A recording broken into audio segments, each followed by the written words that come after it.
is install a brake controller on an Infiniti QX80.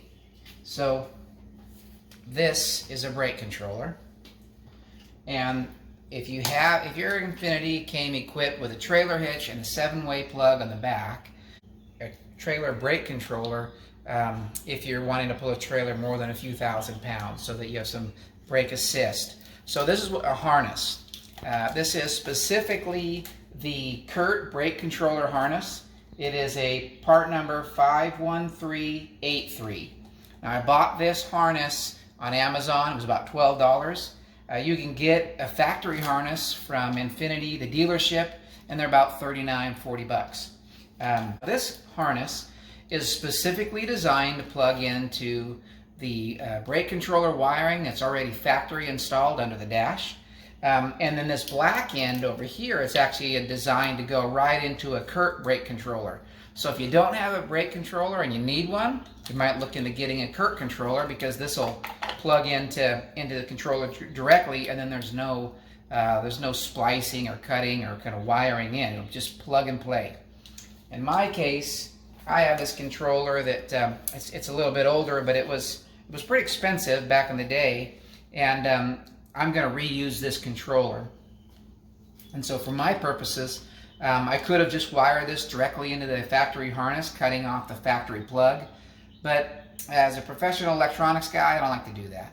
I want to keep this clean. I don't want to modify the vehicle if I don't have to. So a $12 harness is definitely worth it. I can plug this in right into the factory harness, and then I'll cut this connector off, and I can wire into here. And then if I sell the car and want to keep the controller, I can always unplug this, and I haven't made any permanent modification to the car. One thing I will also mention on this 51383 part number that does work for a 2016 Infiniti QX80.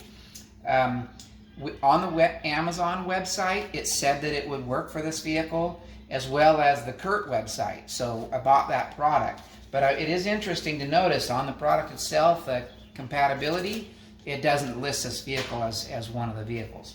So I've already made a look under here. You're going to want to know, when you get your harness, where do you install it? The instructions tell you that it will be left of the steering column under the dash near the parking brake assembly. So yours might be there. However, mine wasn't. Mine was actually on slightly the right side of the steering column, under the dash, kind of basically above where the OBD2 port is, if you're familiar with that is.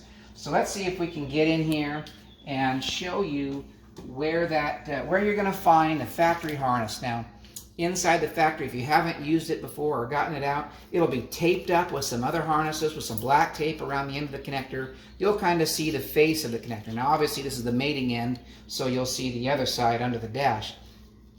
But that's what it was. So I had to cut some black tape under there and kind of pull it free, and it came out just a couple of inches. So we're going to plug this into there, and then I'll be able to cut this connector off, wire it in the controller, mount it, and that's all it takes. Show you this, because so here you can see that white connector there. That's the OBD2 controller. Now, this controller that's hanging down here, this is the brake controller. So it was basically just kind of right up on top of this controller here. It was just taped up in there. So that's where you should look for it.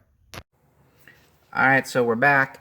And to save time on video, what we went ahead and did was we took that harness, we cut off the black connector, in my case, because I didn't have a Curt brake controller. And so I cut the black connector off, and then I just simply used some butt connectors here for 16 gauge wire, and I cut and stripped each one of the wires, and then just reconnected the wires that were on the back of the harness for the brake controller to the harness that we installed. And so it was blue to blue, black to black, white to white, red to red. Real simple and easy. And again, if you don't have a brake controller and you buy a Curt, then you'll be able to just plug the black connector into your Curt controller, and you won't have to do that part. But this way, I did have to connect onto my brake controller, but I didn't have to modify the harness that's in the vehicle. And that's what I wanted. I want a good, clean, professional install. To mount the brake controller, I chose to just, there's a flat spot on the plastic under here. I used 2 strips of Velcro, and I just Velcroed it on there. Again, I can remove this from the car, and I won't have modified, put screw holes or anything in it. And in that location, I'll show you here, it's completely out of the way. I mean, I'm not gonna bump my legs or hurt anybody with that. And so anyway, that's been the quick video on how to install a trailer brake controller into a QX80.